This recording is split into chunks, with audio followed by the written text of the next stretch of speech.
Ya cayó nieve, sí. Vamos a esperar un ratito. Sí.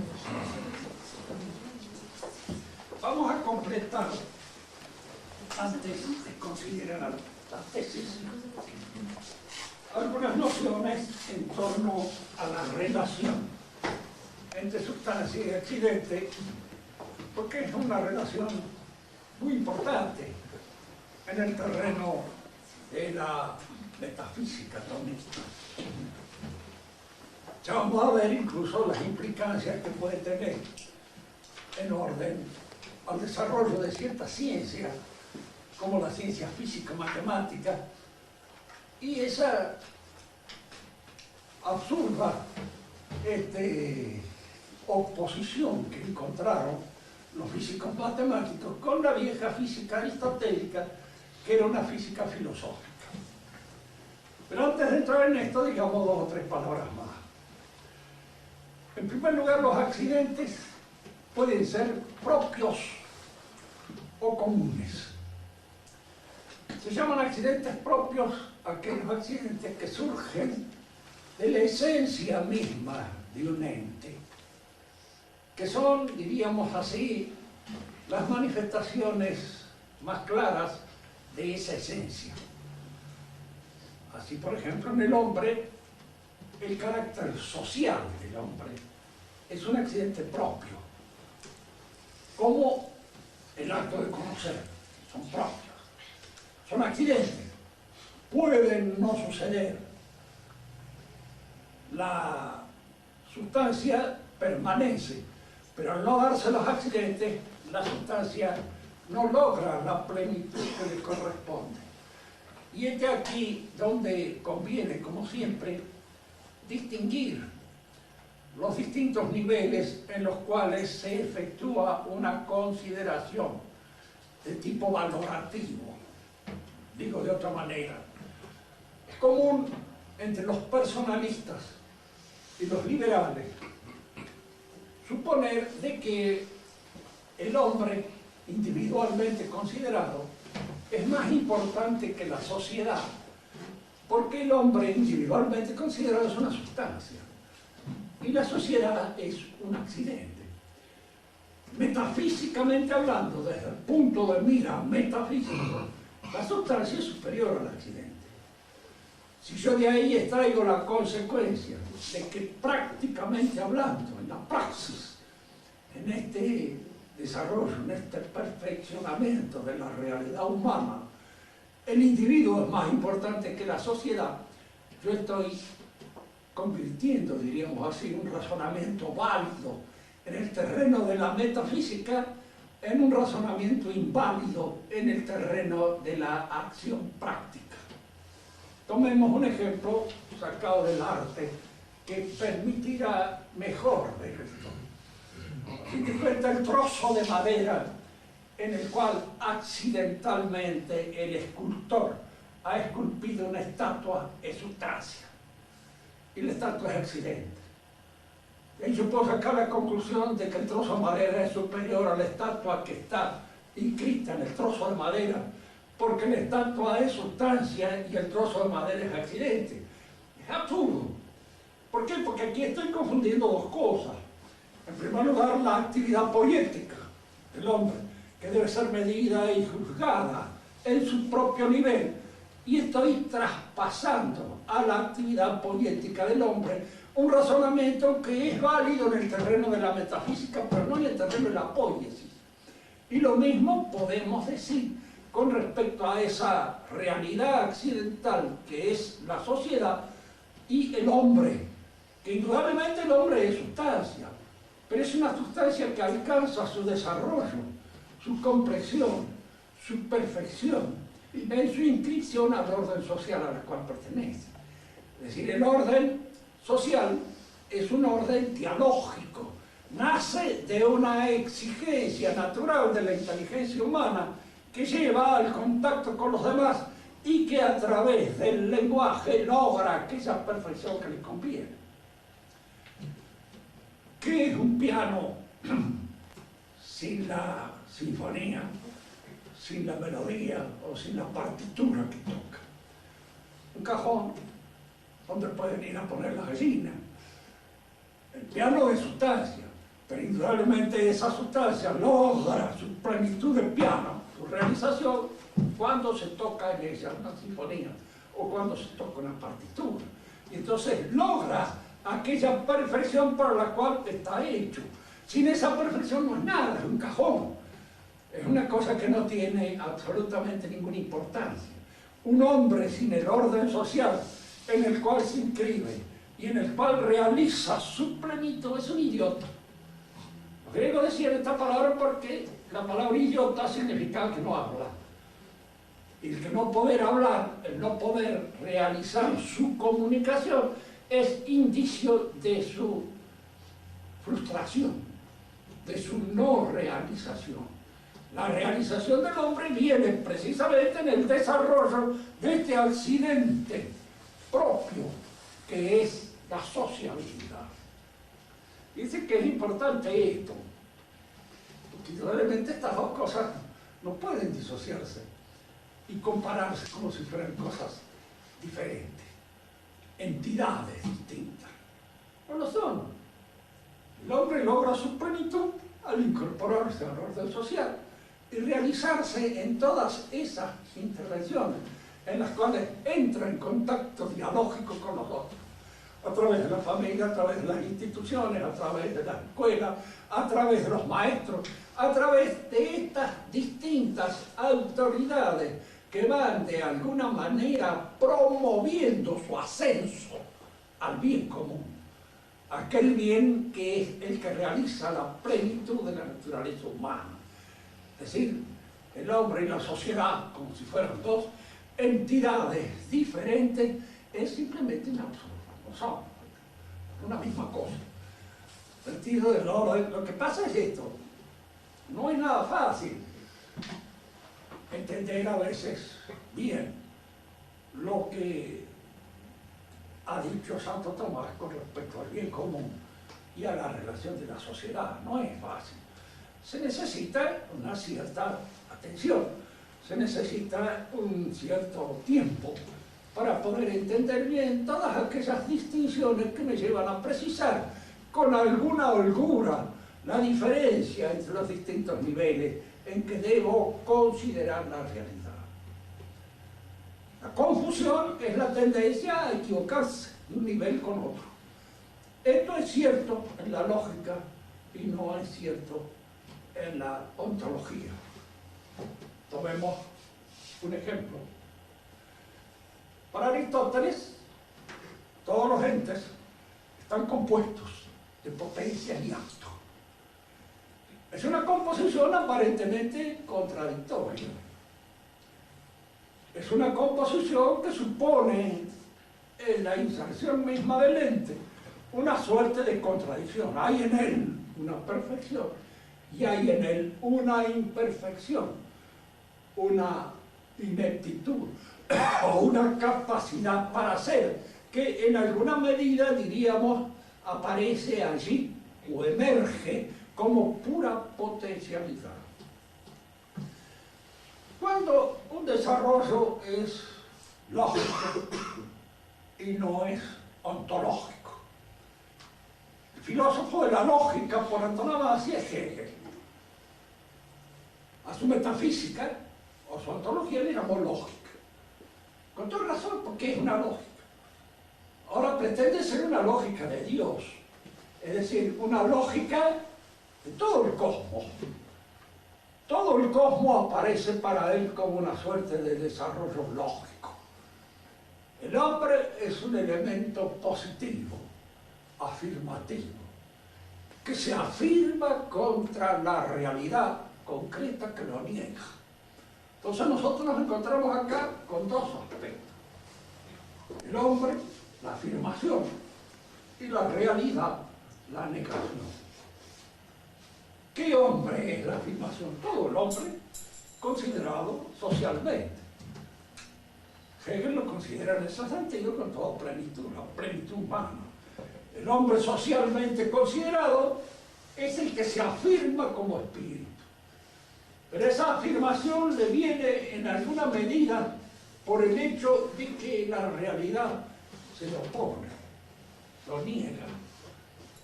Y entonces hay acá una tensión entre el hombre que afirma y la realidad que lo niega. Tensión lógica. El hombre trata de comprender y dominar la realidad. Y en este tratar de comprender y de dominar la realidad, el hombre la designa, la conoce, en alguna medida la conceptúa, la conceptualiza. Y entonces aparece aquí el concepto como un elemento que coordina, como un elemento que viene a sintetizar estos dos aspectos contrapuestos. Esto es una lógica, sí, pero es lógica. ¿Por qué? En primer lugar, porque la negación no existe, ontológicamente hablando. La negación es una posición del espíritu. Yo digo en un momento determinado, hay tal cosa, no hay, no existe, mustaca. Estoy negando la presencia de algo, pero no estoy señalando ninguna otra cosa real, efectiva, que esté allí. Niego simplemente. Y la negación es algo propio de la inteligencia humana. Fíjense cómo será del propio de nuestra inteligencia. Y algo tan ya que nos enamoramos siempre de la negación. El error llega a ser para nosotros algo tan querido que es nuestro. Si yo digo que 2 y 2 son 4, vaya, descubrimiento. Zanahoria antes que descubrir que 2 y 2 son 4. Si digo que 2 y 2 son 5, llama la atención, porque algún otro empieza a decir, este debe estar en alguna cosa por la cual ha logrado descubrir que 2 y 2 son 5. Hay una narración muy bien hecha, muy linda, de Lanza del Basto, que parece a pesar de sus calculatorias, tenía por ahí algunas cosas que eran inteligentes y valía la pena considerarlo, tenerlo en cuenta. Habla de Judas, y para él Judas es, dentro de los apóstoles, el intelectual, más inteligente de todos. Y el primero que descubre que Cristo es el Verbo encarnado. Y entonces reúne a todos los otros apóstoles para decirle, mire, Cristo es el Verbo encarnado. Y entonces nosotros, sí, es el Verbo encarnado. Todo da una rabia, ¿cómo estos zanahorios vienen a decir que sí? Y a darse cuenta de que lo que yo he dicho, lo que yo he dicho es una invención mía, es algo fabricado por mí. ¿Qué sé yo si es el Verbo encarnado o no? Pero a mí se me ocurre que debe serlo. Y de alguna manera, en tanto que a mí se me ocurre que debe serlo, es un logro, una conquista de mi inteligencia. Y estos palurdos pretenden estar de acuerdo conmigo. Estos palurdos pretenden estar en alguna medida en la misma situación que yo. Acá hay algo que no anda bien. Él prefiere agarrarse al error, porque el error es nuestro. Siempre los errores son nuestros, por eso son tan queridos por nosotros y nos aferramos tantos a ellos. Y lo que no es error es en cierto modo mostrenco. Es algo que nosotros captamos en la realidad. Es la inteligibilidad de lo real, lo que me lleva a mí a descubrir que esto es así. Y por ahí hay otro a cual se aviva, en cierto modo, por lo que yo he descubierto, y me dice, sí, es así. Entonces puedo decir, ¿en qué quedamos? ¿O lo descubrí yo? ¿O este también? Este imbécil también lo descubre junto conmigo. Está en la misma cosa que yo. Fíjese que generalmente no nos gusta participar de aquellas cosas que consideramos como un encuentro propio nuestro. Importante señalar esto, porque el pensamiento de Hegel es un pensamiento muy lógico. Tan lógico que, claro, y le da a la negación una importancia tremenda, que va a recoger en el futuro de una manera mucho más práctica, más en la realidad concreta de la Revolución Carlos Marx. Para Carlos Marx, por ejemplo, el proletariado es la negación de la humanidad, es la negación del hombre, es el hombre enajenado, el hombre que no logra realizar concretamente su plenitud humana, Y como está negado en su plenitud humana, este valor de lo negativo es lo que va a provocar como consecuencia el advenimiento de la realización revolucionaria que va a ser esa sociedad comunista del futuro, que por lo visto no hay muchas posibilidades de llegar a ver.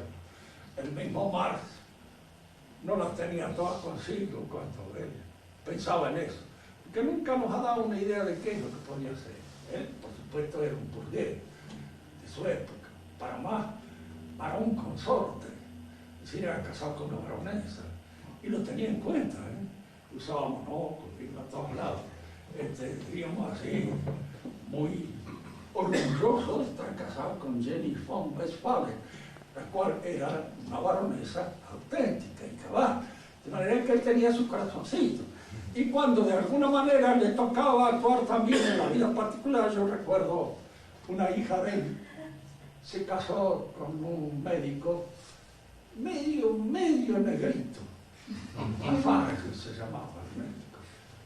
Era hijo de franceses nacido en las Antillas. Entonces tenía un hilito de sangre negra. Marx era muy racista. No le gustaban, en primer lugar no le gustaban los franceses. Ya el hecho que las hijas de él tuvieran preferencia por los franceses era una cosa que le dio muchísima rabia. A una de ellas no la dejó casar con el vasco Lizogaray, porque era francés y además de francés era revolucionario. Tenía miedo que le hiciera pasar la vida del perro que había pasado. Era lógico. Él mismo lo dice en una de las cartas, curioso, lo dice. Dice, no, dice, yo he arruinado mucho la vida de mi familia. Dice, si tuviera que volver a vivir haría lo mismo que he hecho, pero no me casaría. Dice, para que de alguna manera, diríamos, mi gente no tenga que sufrir lo que ha sufrido por causa de mi situación. Cuando se casa esta chica con Lafargue, él le escribe una carta a Lafargue que existe entre las cartas de Marx y que la he leído. Y que es interesantísima, porque le pide explicación de qué es lo que tiene él para casarse. Que hasta ahora lo ha visto así como un criollito bastante impetuoso, cosa que no le gustaba mucho, en su relación con la chica, que a él le pareció que sí, había que poner un poco más de distancia y en alguna medida pensar concretamente con qué se iba a casar, cuáles eran los elementos que tenía. Parece que Lafargue era rico. Por lo menos hay una referencia de una de las hermanas de esta chica casada con Lafargue, donde dice que Lafargue se había comprado una casita en las afueras de París de 30 habitaciones, en las cuales había, bueno, hacía la revolución, era revolucionaria, también la hacía con comodidad. No debe hacerse, ¿no? Hacerla incómodamente a mí me parece una imbecilidad ya demasiado exagerada. Pero yo la hacía. Cuando se trata entonces de la relación con lo real, aquí lo real cobra todo su prestigio. Pero cuando se trata de interpretaciones en donde lo real es reemplazado por lo lógico, es lo lógico lo que tiene prestigio. La negación no existe, pura lógica, es una posición del espíritu. La nada no existe. No hay algo que se llama nada, concretamente determinado, no hay tal cosa. Que es la oposición del espíritu. De manera que jugar con la afirmación y la negación, y luego la negación de la negación, que esos son los términos de Hegel, que Marx tradujo en tesis, antitesis y síntesis, para darle una realidad un poco más concreta. Una explicación del orden social o de toda la historia, fundándose en una percepción puramente lógica, es posible y ha sido hecha. Y es muy bueno, pero es lógica. Y recordemos lo que nos decía Chesterton de la lógica. Los más lógicos del mundo son los locos. Son la gente más lógica que existe, porque es precisamente aquella gente que confunde lo que es propio del entendimiento con la realidad. Y la confunde bien. Entonces crean a veces situaciones que son de una lógica inamovible. Un filósofo que era loco y que de alguna manera era también muy lógico y muy consecuente con su lógica fue Augusto Comte. Él, cuando hablaba de la sociedad humana, él no entendía que el hombre era específicamente racional. ¿Y de dónde? puede aparecer muchas connotaciones de esta de la inteligencia emotiva. Él decía el hombre cualquier cosa, pero obra siempre pasionalmente, lo cual es cierto. Generalmente se obra pasionalmente, pero en donde se confunde es que incluso en la pasión, cuando no está dirigida por la inteligencia, es una pasión absurda, estúpida. Cuando el elemento pasional está dirigido por la inteligencia, está llevado por la inteligencia, aún hacia el mal, es cuando es peor. Porque el puro elemento pasional desatado no hace nada más que crear tal vez algún escándalo o alguna catástrofe de pequeñas dimensiones. Pero cuando es organizado por una cabeza muy bien organizada, nosotros tenemos un elemento pasional que se puede convertir en el transcurso del tiempo en una hecatombe auténtica y verdadera. Una auténtica hecatombe.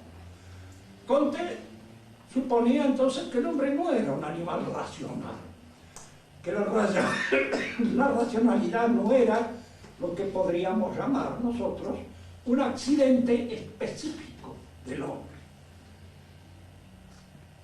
¿Y qué entendía que lo era? ¿Por qué se distinguía el hombre de los demás animales? Porque indudablemente se distingue.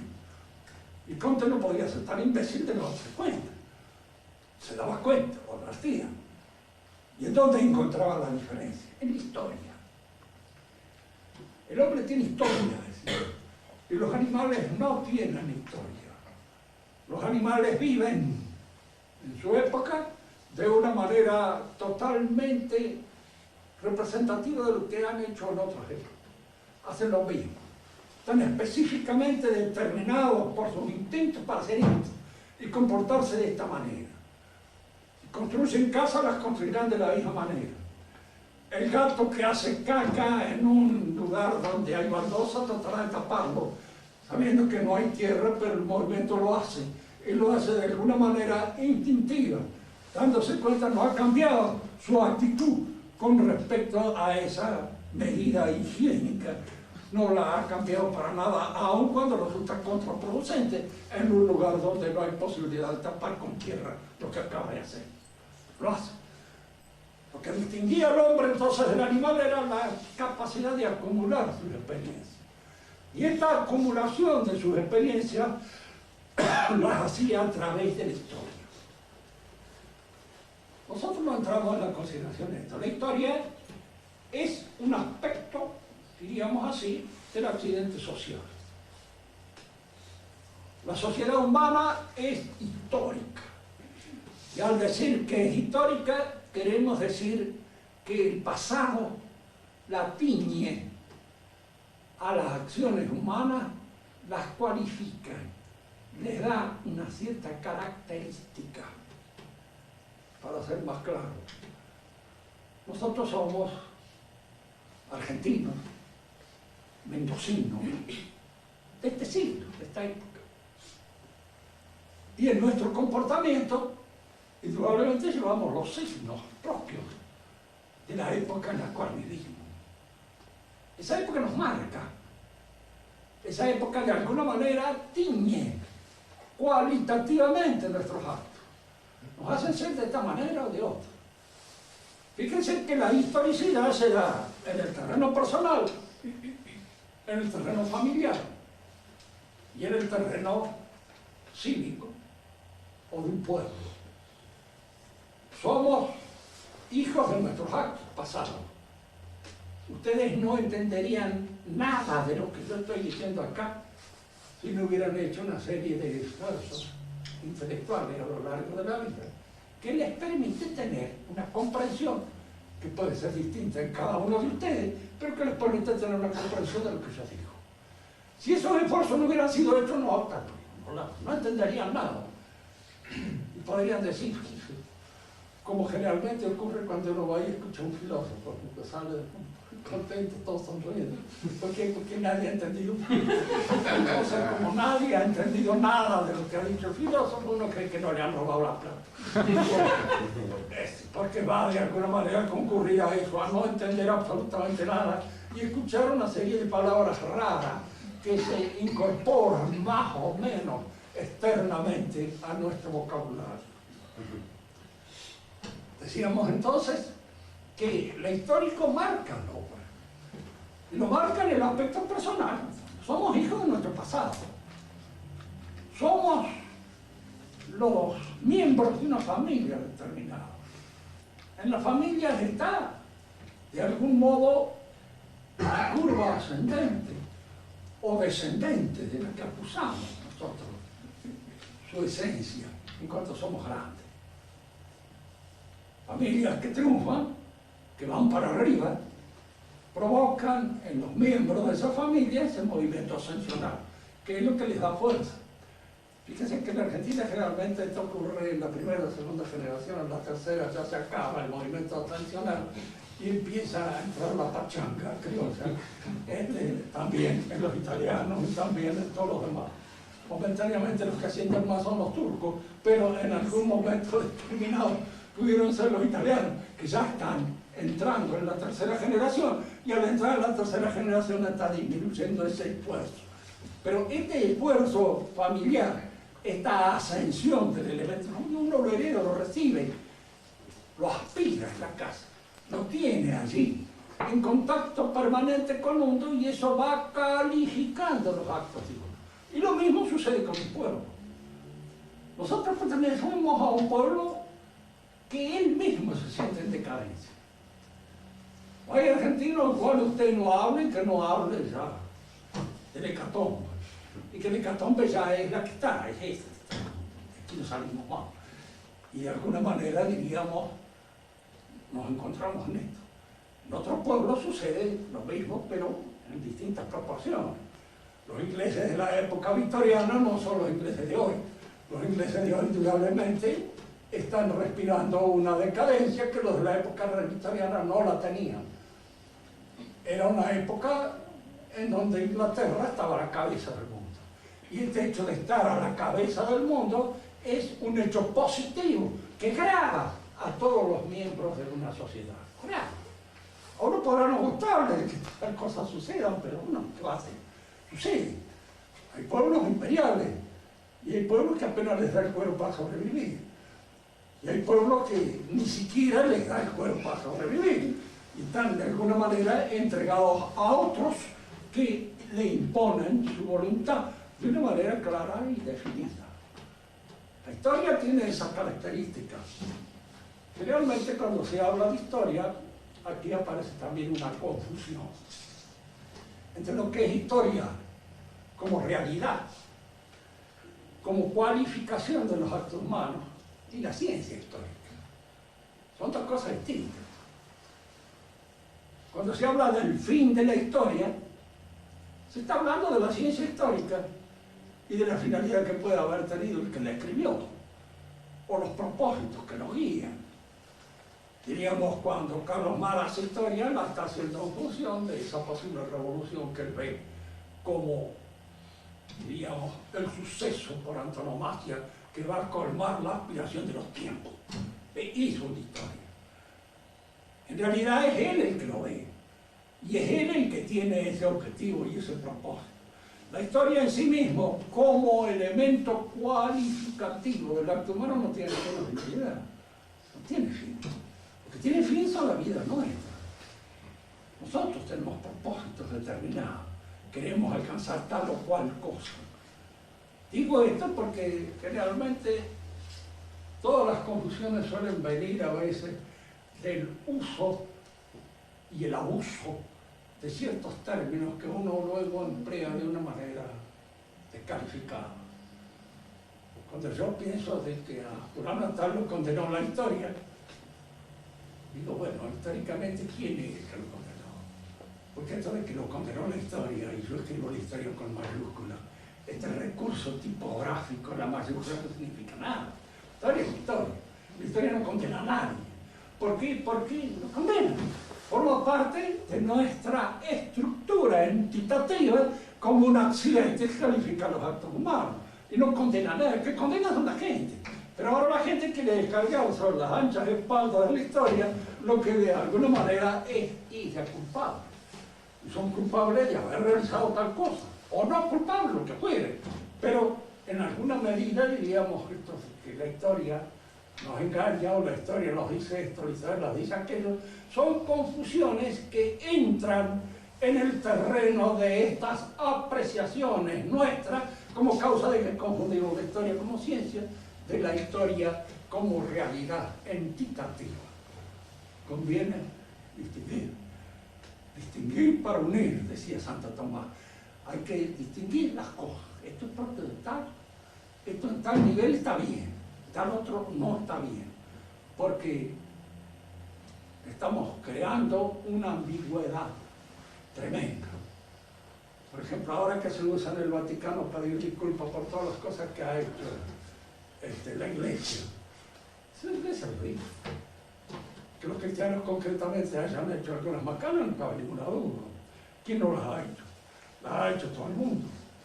Pero que de ahí se llega a pedir disculpas por una serie de acciones que en alguna medida son acciones bien realizadas, hay una situación bastante extraña, sobre todo cuando se pide disculpas atribuyéndole la culpabilidad a otro y no a uno mismo, porque las disculpas tienen sentido cuando uno las dice, son mías, y soy yo el que pido disculpas por tales o cuales cosas, pero no pido disculpas por las macanas que hizo o que hizo aquel, o que hizo el de más allá, porque esa es una forma hipócrita de sacarse de alguna manera, diríamos así, la responsabilidad que uno puede tener.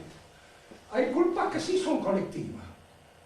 ¿Por qué? Porque las asume un pueblo colectivamente. Por ejemplo, la muerte de Cristo es una culpa colectiva de todo el pueblo judío. Y si ahora alguien me dice a mí, como el Papa, ¿pero qué tienen que ver los judíos actuales con los que mataron a Cristo? Pero al hacerse judío y al admitir ser judío como tal, admiten la muerte de Cristo y caen sobre ellos. Porque admiten el rechazo a Cristo, lo admiten. Nosotros no tenemos, como católicos, que admitir absolutamente ningún crimen de esa naturaleza. El judío sí lo tiene. Lo tiene como judío, porque al aceptarse el judío acepta el rechazo de Cristo, la muerte de Cristo. Que puede aceptarlo con muchas razones. Por supuesto que sí. Entre ellos no hay gente que sean imbéciles. Los hay hombres muy conocedores y muy bien, diríamos, armados para la discusión intelectual. Pero aceptan la muerte de Cristo porque eso es lo que los configura. Es esa muerte lo que les hace hacer. A nosotros no nos configura ni la Inquisición ni las cruzadas. Las cruzadas o la Inquisición son las cuales hoy se pide disculpas, pues fueron instituciones que nacieron en la Iglesia en un momento determinado y que yo creo que nacieron perfectamente legítimas y con el mejor propósito establecido. Tanto que ha habido santos en una y en otra, y que la Iglesia los va a santificar. Pedir disculpas por esos hechos es una cosa absurda.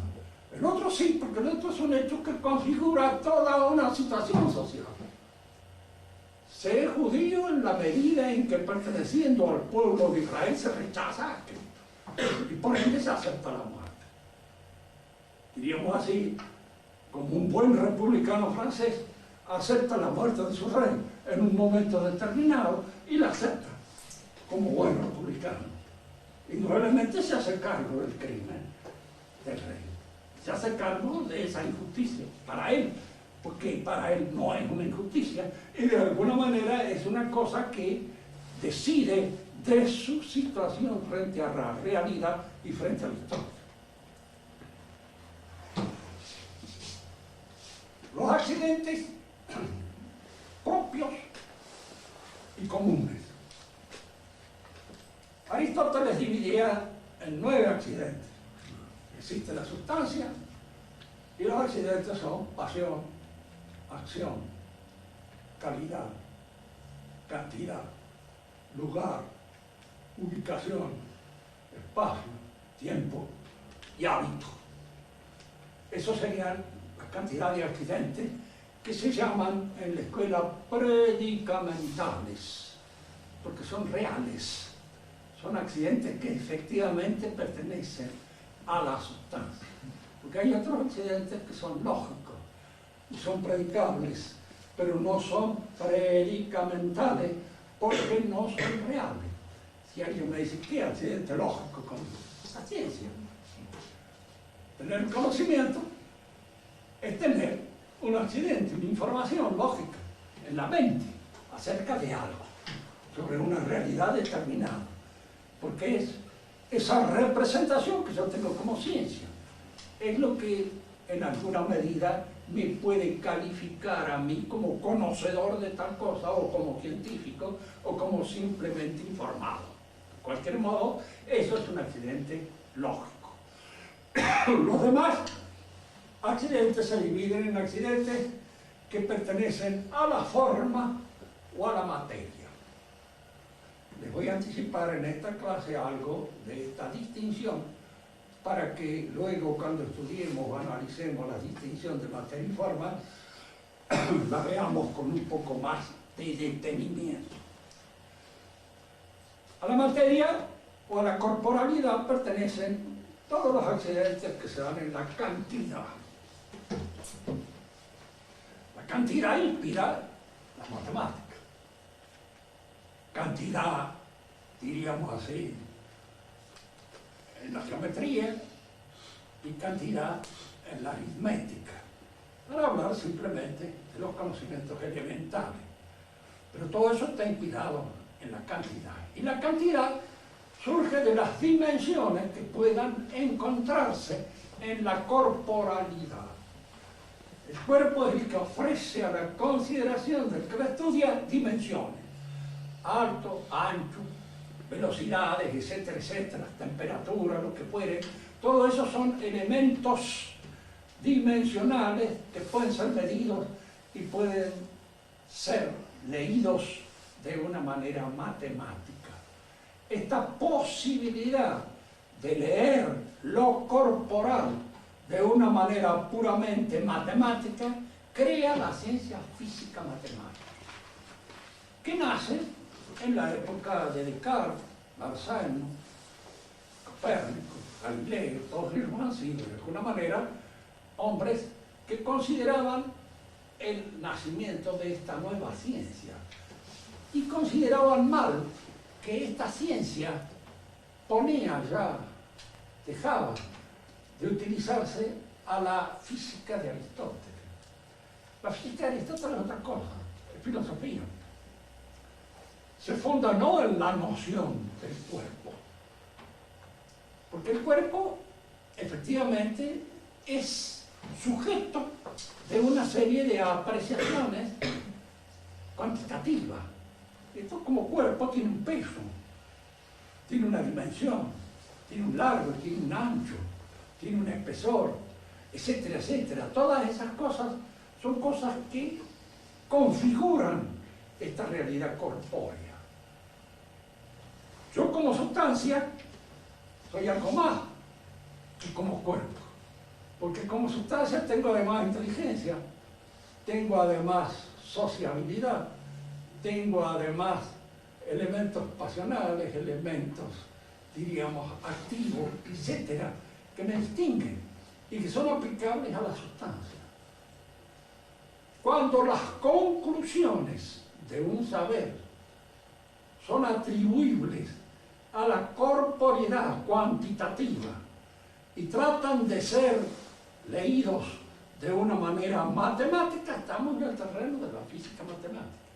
Y por eso la mayor parte de las definiciones de la física matemática son medidas.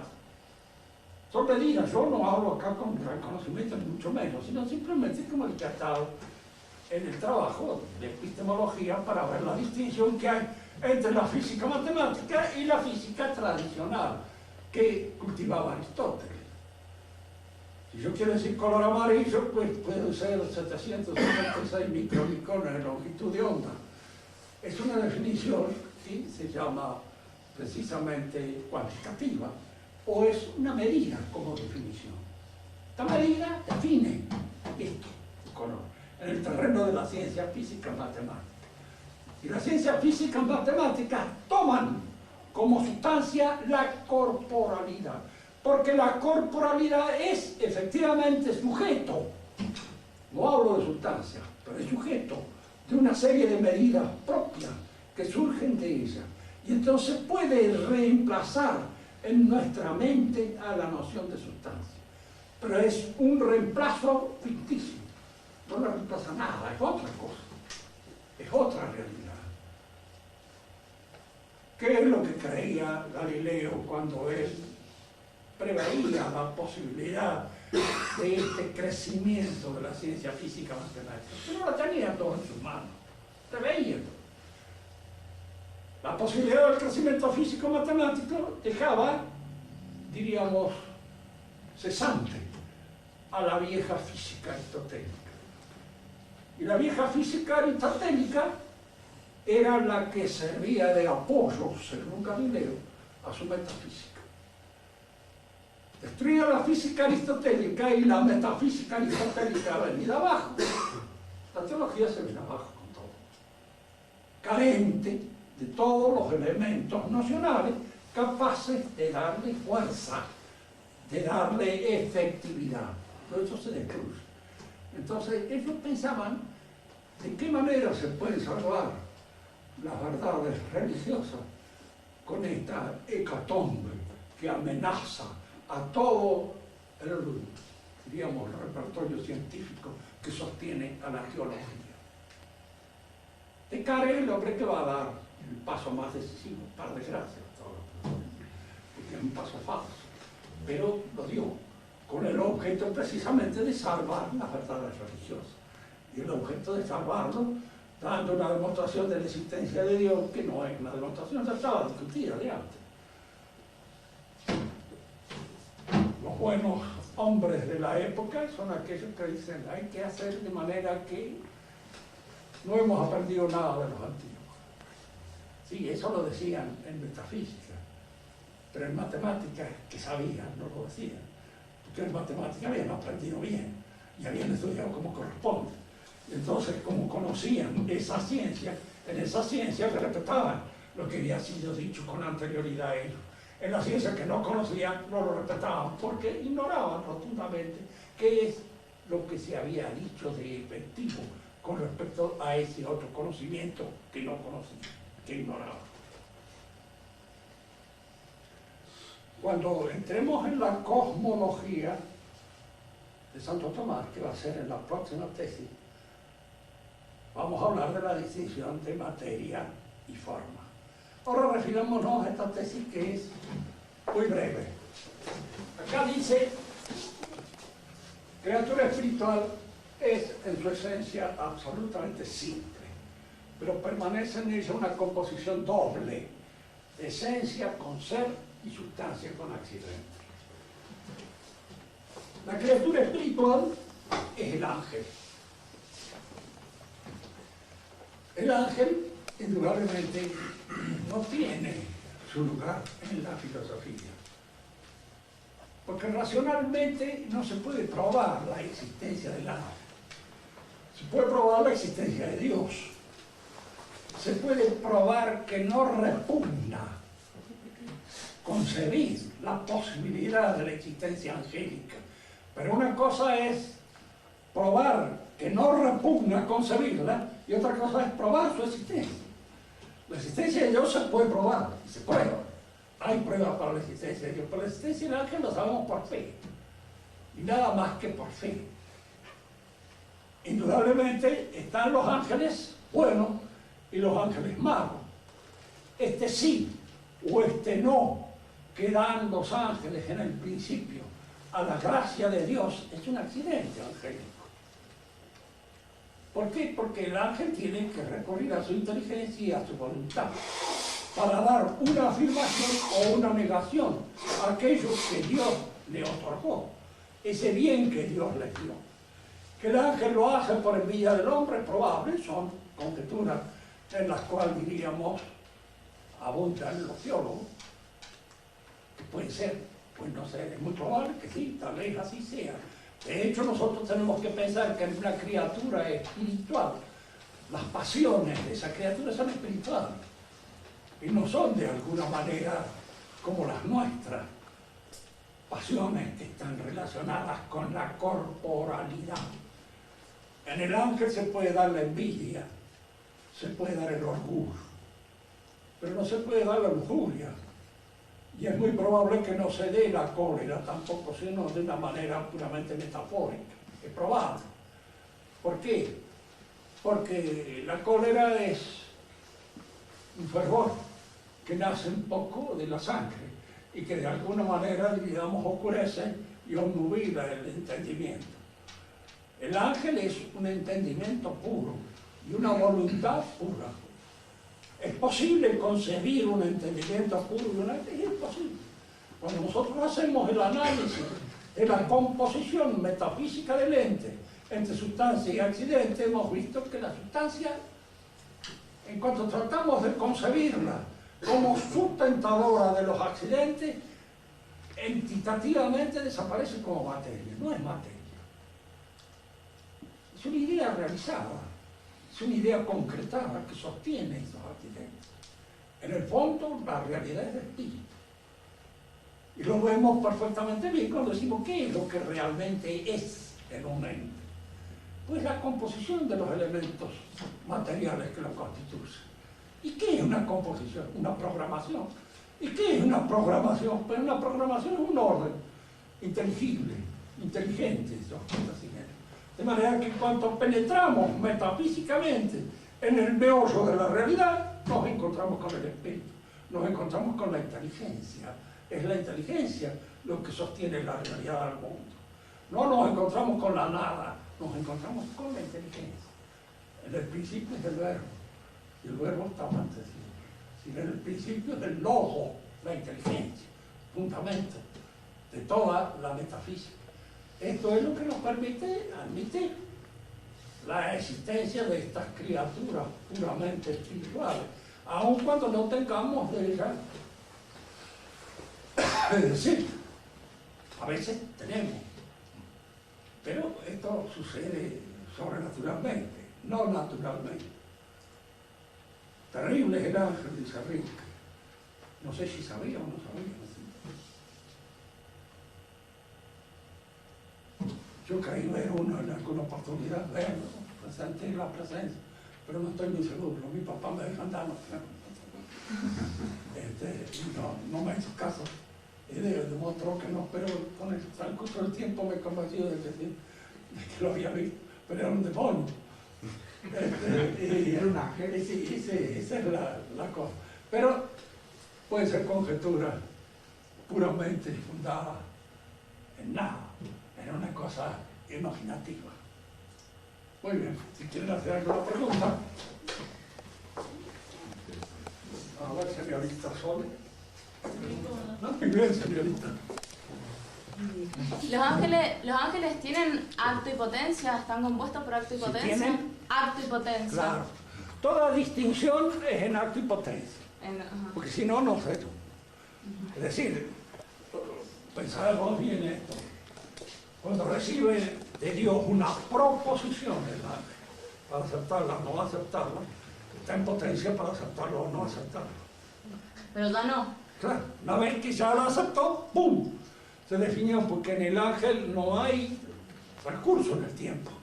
Nosotros podemos volver atrás, empezar otra vez de nuevo, hacer todas las macanas que hemos hecho antes, las volver a hacerlas otra vez, 1, 2, 3, 10 veces, pero hasta el final.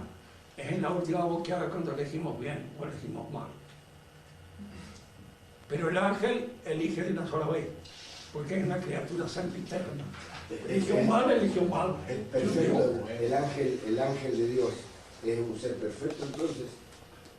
Todo ser es perfecto en su naturaleza. La idea de perfección, en el caso de Dios, es una perfección absoluta, pero en todas las demás son perfecciones relativas.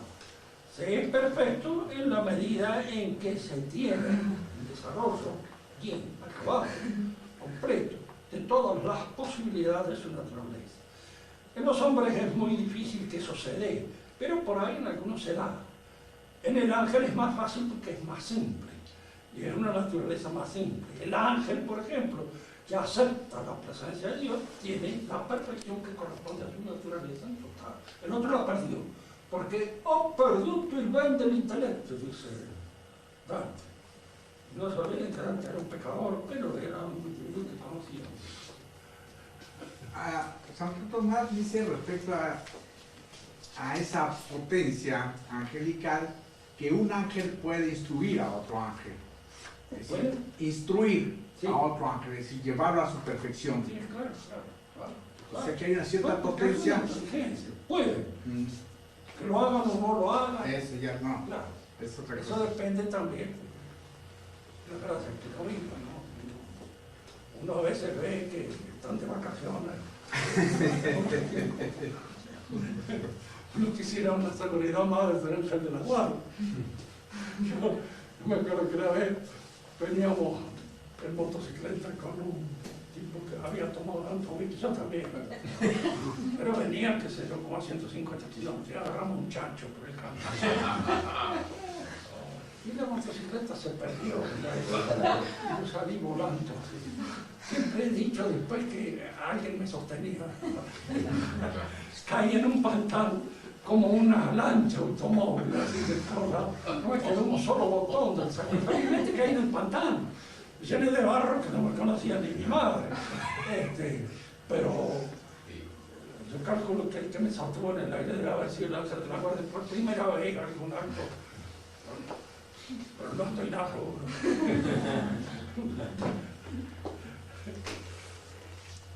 ¿Alguna otra pregunta?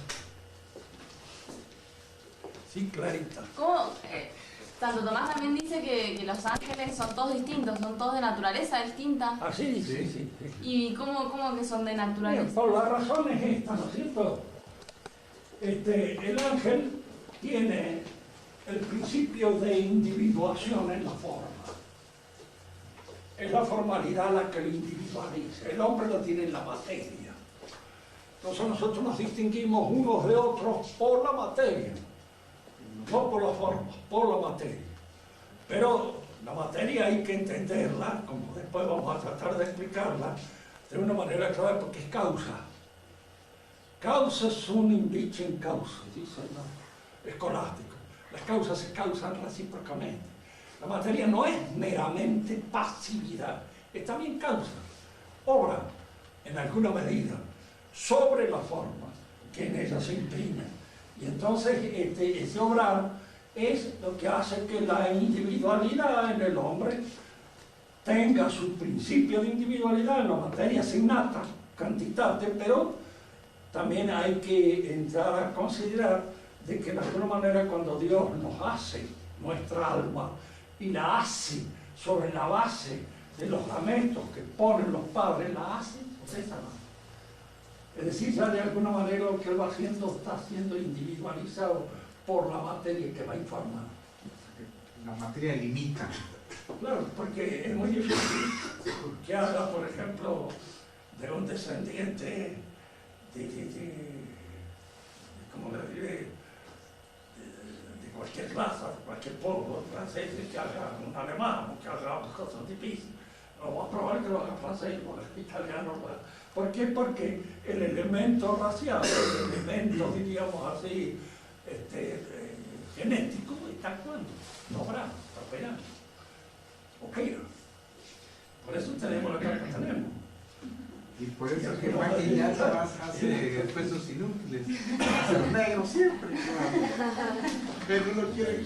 Ahí está la materia actuando.